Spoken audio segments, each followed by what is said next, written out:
देखा कितनी चोट लग गई है। अब कितने जालिम लोग होते हैं ना ये भी, बेजुबान जानवर को भी नुकसान पहुंचाने से बाज नहीं आते। तुम फिक्र मत करो, देखना कयामत के दिन ना हर चीज का हिसाब होगा। जब तुम जैसे बेजुबान जानवर बोलने लगेंगे तब अपनी गवाही खुद देना। हाँ जायशा बेटा आ जाओ। जी अम्मी आई। चलो तुम जाओ। हाँ एक तो तुम रोज सुबह यहाँ आ जाती हो अपने लाडलों के पास। क्या करूं अम्मी, आपको पता तो है जब तक इनको दाना ना डाल दूं मुझे चैन ही नहीं आता। और आपको पता है आज तो एक जख्मी भी होकर आया था।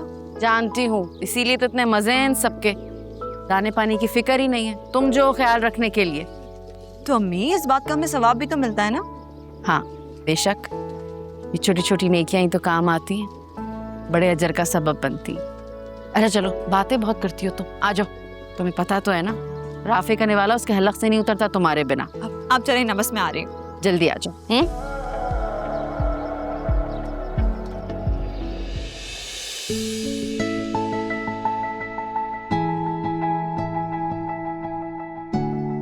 आ गई अपने लाडलों को नाश्ता करवा के। आप इतना जलते क्यों है मेरे प्यारों से? हाँ बेचारे, उन्हें क्या बिगाड़ा है आपका? क्यों ना जलूं भाई, बताओ। उनकी वजह से रोज मुझे नाश्ते की टेबल पर तुम्हारा इंतजार करना पड़ता है। तो मैंने कब कहा है कि आप मेरा इंतजार किया करें? खा लिया करें खुद ही। अच्छा ठीक है, तो फिर कल से मैं अपना नाश्ता करके खुद यूनिवर्सिटी चला जाऊंगा और फिर तुम शिकायत मत करना। इतराए नहीं ज्यादा आप, मुझे पता है आप ऐसा कभी नहीं करेंगे क्योंकि आप खाने का पहला निवाला मेरे हाथ से खाते हैं।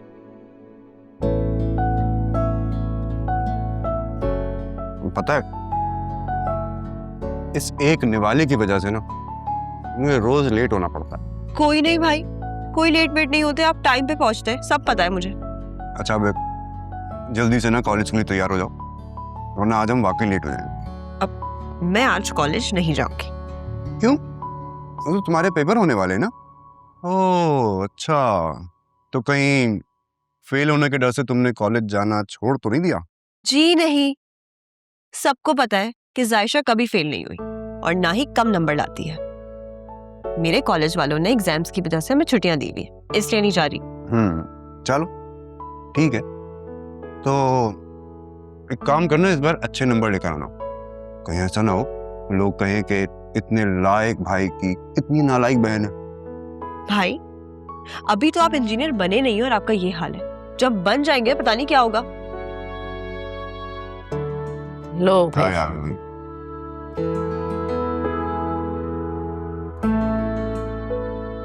भाई इरादे तो बहुत है, बस दुआ करो कि वो पूरे हो जाएं।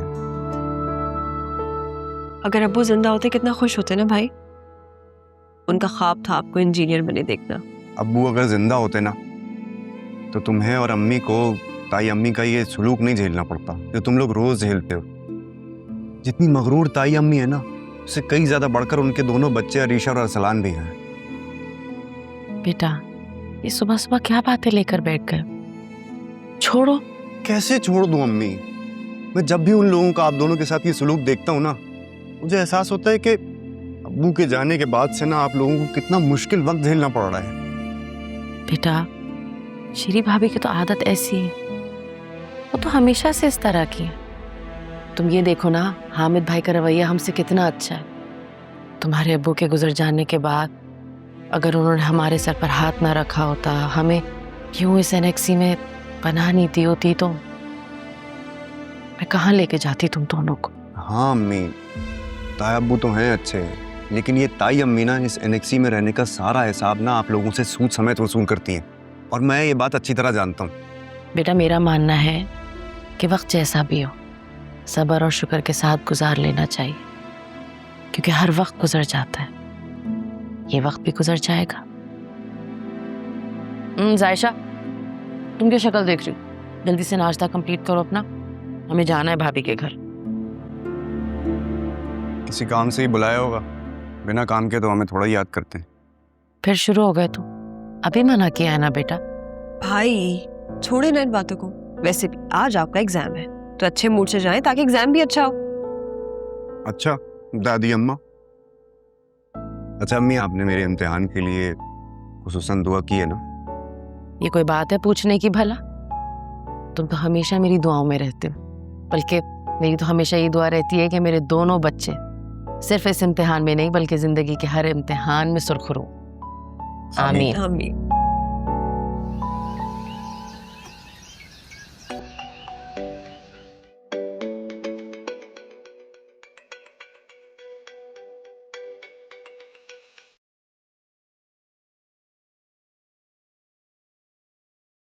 क्या है जैन? इतनी अच्छी नींद सो रही थी, सारी नींद खराब कर दी तुमने। ख्वाबों में तो मुझे ही देख रही थी ना, सामने आके देख लो।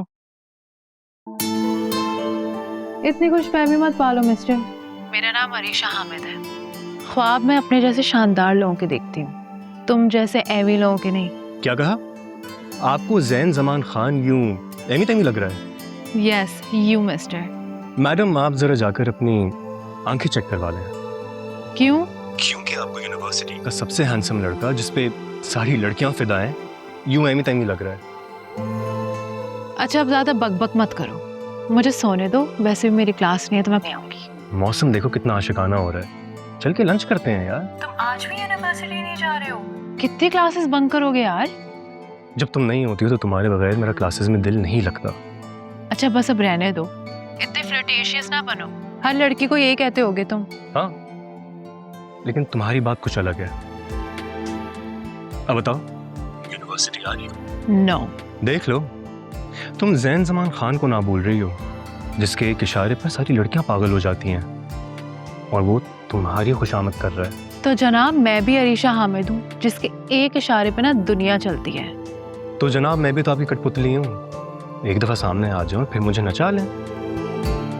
अच्छा आती हूँ, लेकिन सुनो अभी नहीं, डैड घर पे हैं, उनके जाने के बाद। Okay, I am waiting. Okay coming. एक तुम ही हो मिस्टर जैन जमान जिसको मैं कभी इनकार नहीं कर सकती, because you know what, I love you यार। अम्मी, ये ताया वो इतने अच्छे हैं, मतलब देखा जाए तो उनमें अपने पैसों का बिल्कुल भी कोई गुरूर नहीं है। लेकिन फिर उन्होंने शादी शीरी ताई से क्यों की? वो तो उनसे बिल्कुल मुख्तलिफ है। दादी ने क्यों करवाई उनकी शादी शीरी ताई से? अरे भाई, दादी ने नहीं कराई शादी, हामिद भाई की पसंद की शादी थी। हामिद भाई और शीरी भाभी दोनों यूनिवर्सिटी में साथ पढ़ते थे, बस पसंद कर लिया एक दूसरे को और कर ली शादी। अब आपका मतलब है कि उनकी लव मैरिज हुई थी? लड़कियों पे ऐसी बातें सूट नहीं करती। काम करो।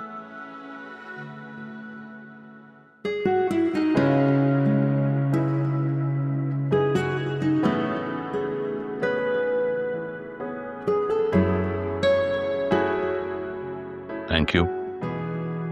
हमें तो मुझे विमेंस क्लब में डोनेशन देना है, तो 30 लाख का चेक कर दें। शरीफ, बाहर की दुनिया को छोड़कर अगर तुम घर पे तवज्जो दो तो ज्यादा अच्छा है। आई थिंक इस घर में तुम्हारी कुछ रिस्पॉन्सिबिलिटीज हैं जिनका तुम्हें एहसास नहीं है। कौन सी रिस्पॉन्सिबिलिटीज को मैं पूरा नहीं करती?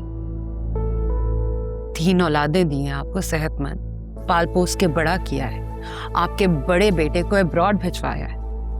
आप क्या चाहते हो? मैं अपनी सोशल लाइफ छोड़कर घर की बांदी बन जाऊं? मैं बस ये चाहता हूँ कि तुम बच्चों पर तवज्जो दो। तवज्जो देती हूँ मैं। आप भूल गए, सुफियान को मैंने ही कन्विंस किया था ना कि यूएस जाए। अगर मैं नहीं होती तो वो नहीं चाहता, क्योंकि वो मान ही नहीं रहा था। फिर भी आपको हर वक्त मेरी ही सेंस ऑफ रिस्पॉन्सिबिलिटी से शिकायत रहती है। और अरसलान, क्या वो तुम्हारी जिम्मेदारी नहीं है? हाल देखा है उसका? क्या बुराई है अरसलान में? बस थोड़ा सा लापरवाह है, पढ़ाई में तवज्जो नहीं देता, दोस्तों के साथ खेलता है।